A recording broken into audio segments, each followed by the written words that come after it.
Congratulations! You've connected with the Pulpit Perspectives Podcast. Join Reverend Dr. Kent Lundy as he connects with pastors where they preach, literally at the pulpit of their church.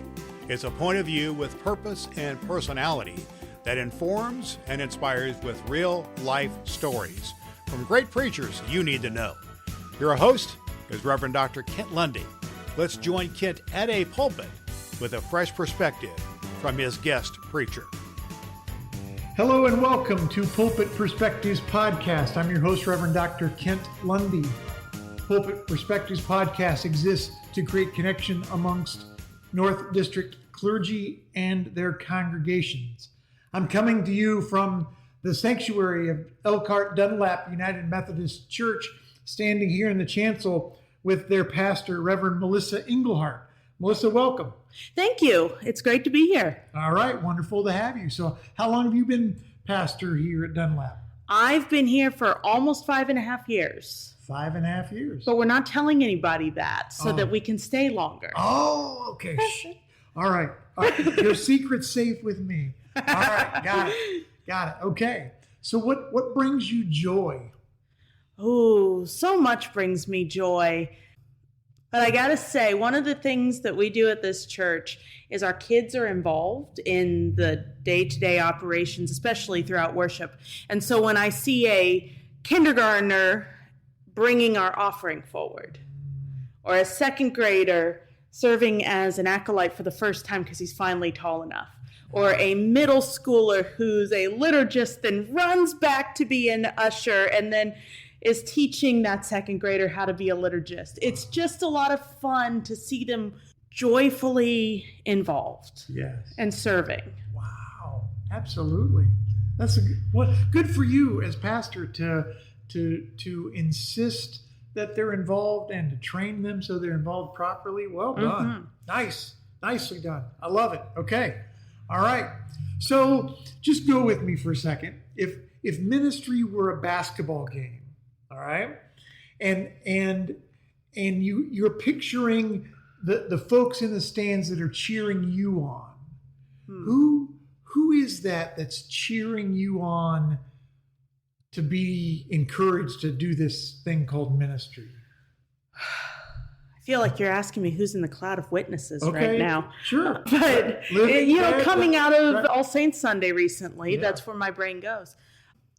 I mean, my congregation, they're just wonderful. I love them. They are so encouraging. They've been so supportive, and they just love me and love my son, and it's been great. Outside my congregation, I have a group of friends. We went to seminary together, and we still get together every single year for vacation. We get together on Zoom regularly, almost every week. And we just support each other and build each other up and help each other out. I've got a very supportive family, very supportive parents and grandma. And, it's just wonderful. And of course, many colleagues and friends within the conference who we've done ministry together, or they mentored me long before I ever got to this point. So I'm picturing in my mind a huge stadium with tons of people cheering you on. Right? I mean, I love that picture. Yeah, that they're just clapping for you and encouraging you and just making sure that you stay joyful, stay in it, stay in the game, to use the basketball metaphor a bit more, right? To stay on the floor and keep shooting those baskets even when you might shoot an air ball occasionally or the defense is really tough or whatever. You're going to stay out there because your stands are full. Sure. I love it. Okay. All right. So where do you go? And you may have answered this already, partly. Where do you go to recharge? Well, I like to be in nature.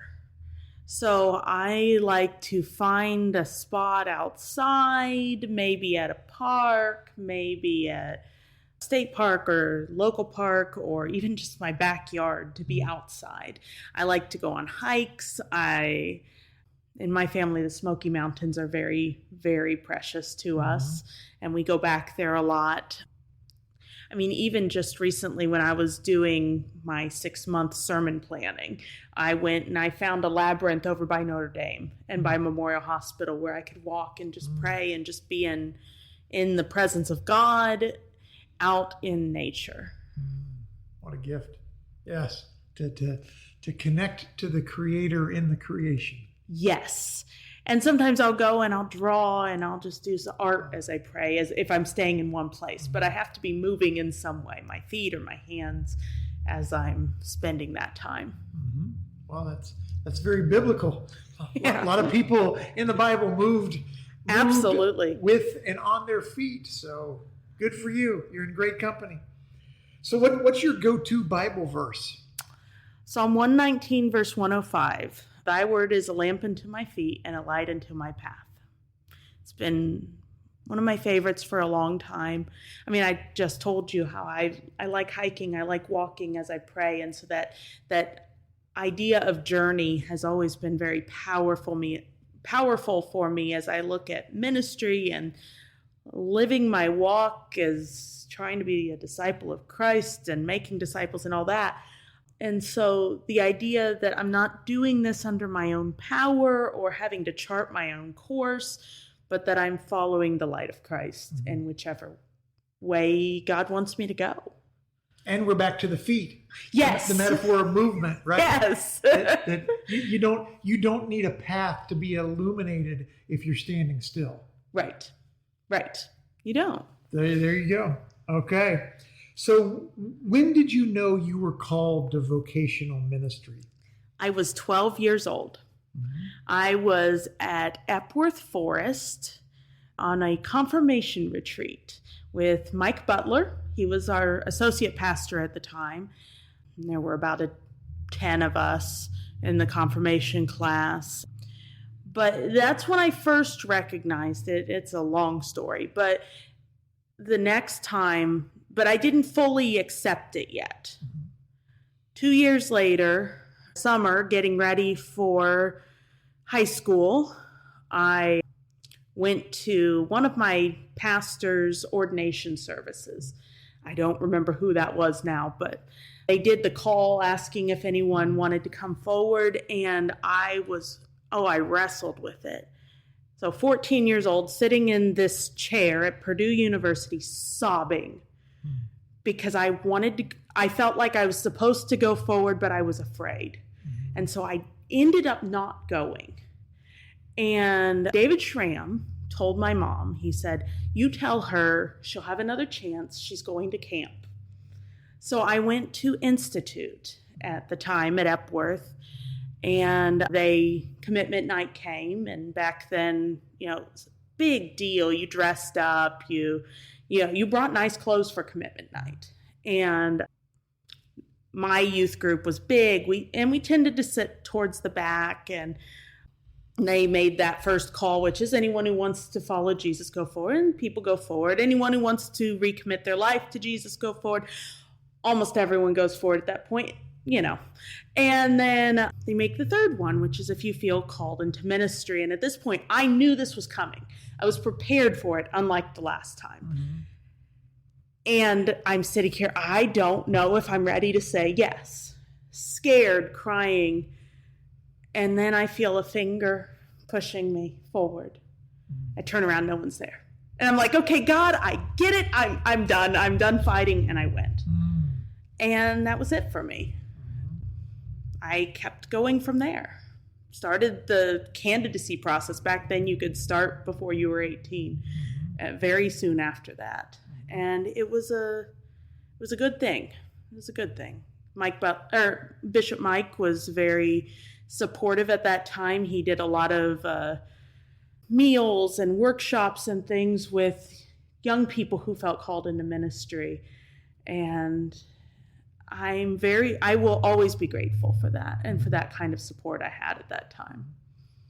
And you're back to moving your feet. Yeah. You got out of finally got up and went. You got out of those hard wooden theater seats. The ones that pinched you back then. Right. Yep. Yeah.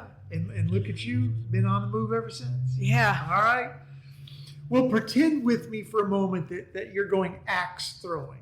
Have you ever been axe throwing? I have not. Okay, well, just imagine whatever you think that means. I'm not either. But just imagine going axe throwing. Who from the Bible are you taking with you and why?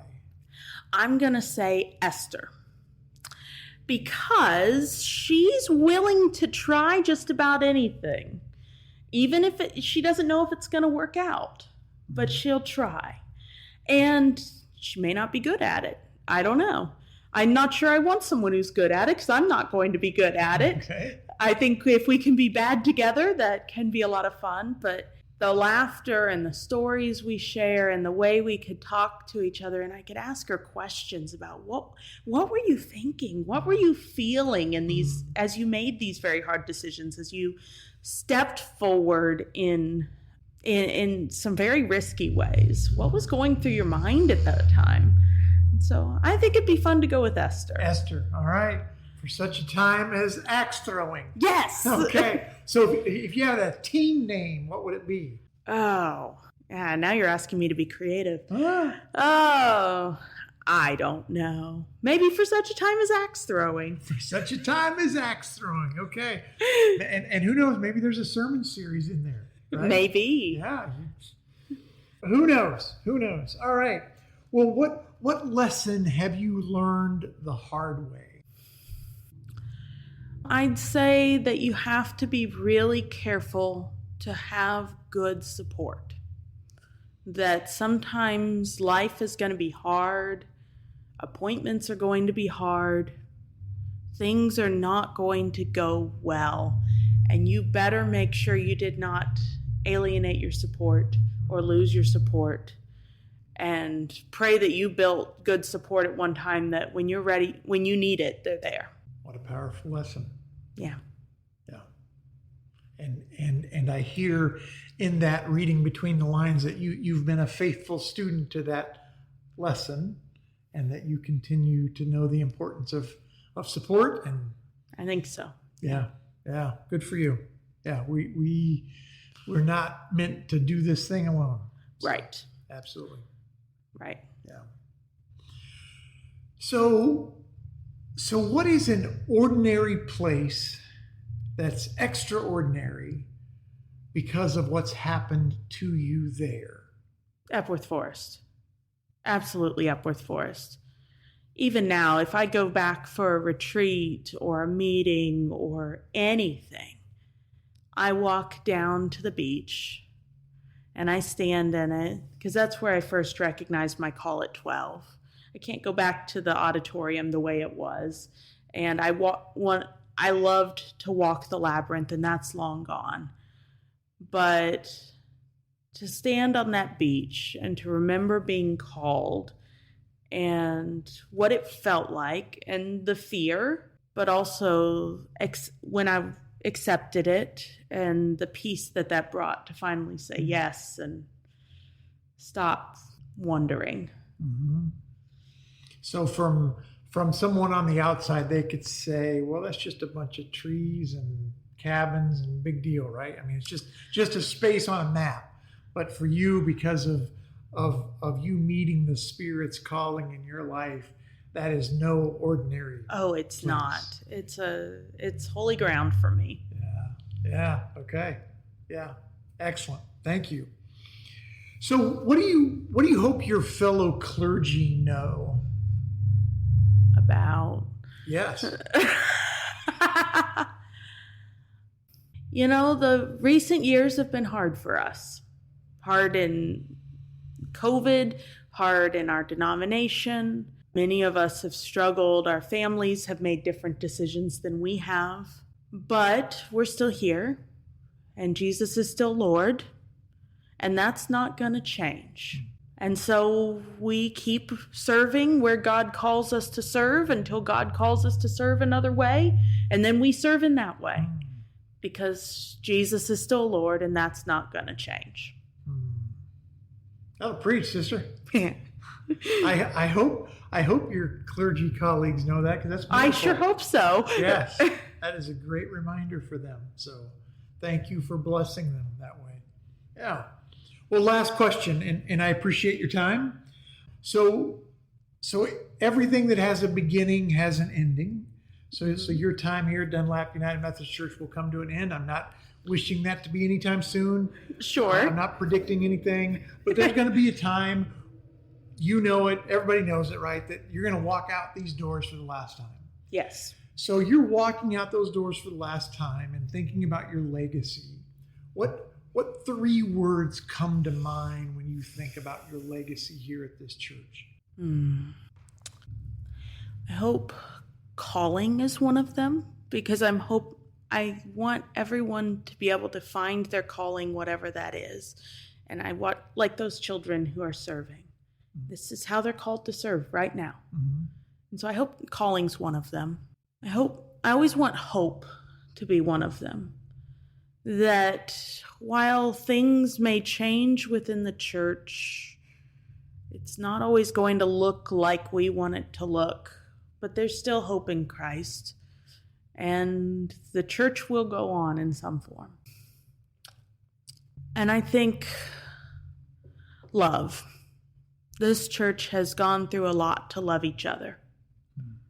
And that is a great value of theirs, to love each other and to continue to love and support each other and whoever they may come into contact with. And so I hope that I've built that up and helped them to continue to do that. Calling, hope, love. Yes.